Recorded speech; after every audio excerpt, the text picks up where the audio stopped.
എല്ലാവർക്കും ലീ കുക്കിങ്ങിലേക്ക് സ്വാഗതം. ഇന്ന് ഞാൻ ഉണ്ടാക്കാൻ പോകുന്നത് കോളിഫ്ലവർ കൊണ്ടുള്ള ഒരു കറിയാണ്. ഒരു മീഡിയം സൈസ് കോളിഫ്ലവറാണ് എടുത്തിരിക്കുന്നത്. അത് ഞാൻ നല്ലപോലെ ഉപ്പും മഞ്ഞളും എല്ലാം ഇട്ട് വെള്ളത്തിൽ കുറച്ച് നേരം ഇട്ട് നന്നായിട്ട് വാഷ് ചെയ്ത് വെച്ചിരിക്കുന്ന കോളിഫ്ലവറാണിത്.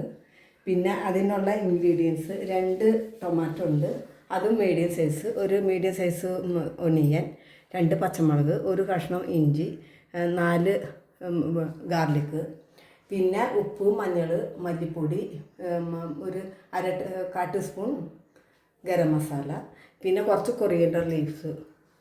ഇതാണ് ഇതിൻ്റെ ഇൻഗ്രീഡിയൻസ്. ഞാൻ ഇതിലേക്ക് ഒരു സവോളയാണ് ഇട്ട് കൊടുത്തിരിക്കുന്നത്. അതൊന്ന് വാടിയതിന് ശേഷം അരിഞ്ഞു വെച്ചിരിക്കുന്ന ഗാർലിക്കും ജിഞ്ചറും പച്ചമുളകും കൂടെ ഇതിൽ ചേർത്ത് കൊടുക്കുക.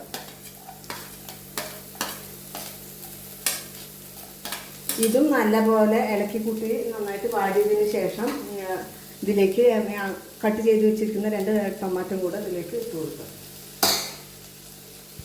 ഇപ്പോൾ ഉള്ളി ഒരുവിധം നന്നായിട്ട് വാടിയിട്ടുണ്ട്. ഇതിലേക്ക് ഞാൻ തക്കാളി ഇട്ട് കൊടുക്കുകയാണ്. 2 തക്കാളിയാണ് ഇട്ടിട്ടുണ്ട്. തക്കാളി നല്ല മാതിരി മാഷായതിന് ശേഷം നമുക്ക് പൊടികൾ ഇട്ട് കൊടുക്കാം.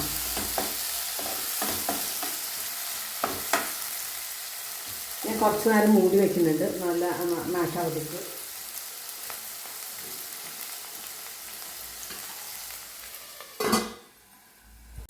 തക്കാളിയെല്ലാം നല്ല മാതിരി മാഷായതിന് ശേഷം ഞാൻ പൊടികൾ ചേർത്ത് കൊടുത്തിട്ടുണ്ട്. അതിന് വേണ്ടിയിട്ട് 1/4 ടീസ്പൂൺ മഞ്ഞൾപ്പൊടി, 1 ടീസ്പൂൺ മല്ലിപ്പൊടി, 1 ടീസ്പൂൺ ചില്ലി പൗഡർ, ആവശ്യത്തിന് ഉപ്പ്, പിന്നെ കുറച്ച് ഗരം മസാല.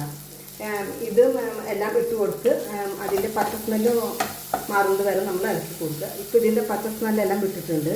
ഇനി നമുക്ക് കട്ട് ചെയ്ത് വെച്ചിരിക്കുന്ന കോളിഫ്ലവർ ഇതിലേക്ക് ഇട്ട് കൊടുക്കുക.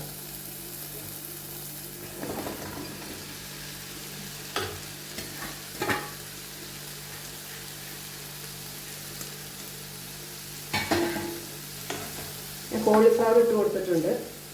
ഇത് നല്ല മാതിരി ഇളക്കി കൂട്ടി മിക്സ് ചെയ്തതിന് ശേഷം കുറച്ച് വെള്ളം ഞാൻ ചേർത്ത് കൊടുക്കുന്നുണ്ട്. ഒരു 1/4 ടംബ്ലർ വെള്ളം ചേർത്ത് കൊടുക്കുന്നുണ്ട്. വേവാനായിട്ട് കുറച്ച് ടൈം എടുക്കും.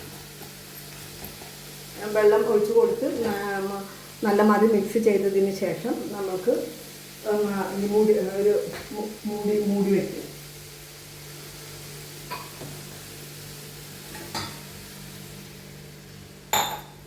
ഞാൻ മൂടി വെക്കുന്നു. കുറച്ച് ടൈം എടുക്കും വേവാനായിട്ട്. നമ്മുടെ കറി റെഡിയാണ്. ഞാൻ മൂടി എടുത്തിട്ടുണ്ട്.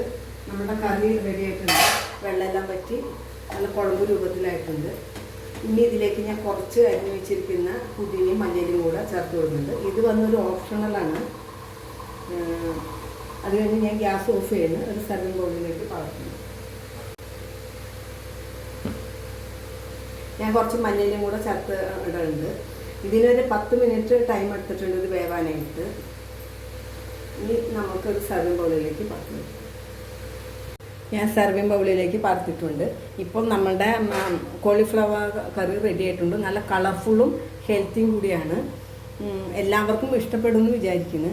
നിങ്ങളും ട്രൈ ചെയ്ത് നോക്ക്. ഇത് ചോറിൻ്റെ കൂടെയും ചപ്പാത്തിയുടെ കൂടെയും പൂരിയുടെ കൂടെയും എല്ലാം നല്ലതായിരിക്കും. ട്രൈ ചെയ്ത് നോക്കിയിട്ട് ഇഷ്ടപ്പെട്ട് കഴിഞ്ഞാൽ ലൈക്ക് ചെയ്യാനും ഷെയർ ചെയ്യാനും കമൻറ്റ് ചെയ്യാനും മറക്കരുത്. ഒപ്പം ചാനൽ ആദ്യമായിട്ടാണ് കാണുന്നതെങ്കിൽ സബ്സ്ക്രൈബ് ചെയ്യാനും മറക്കരുത്. Thank you.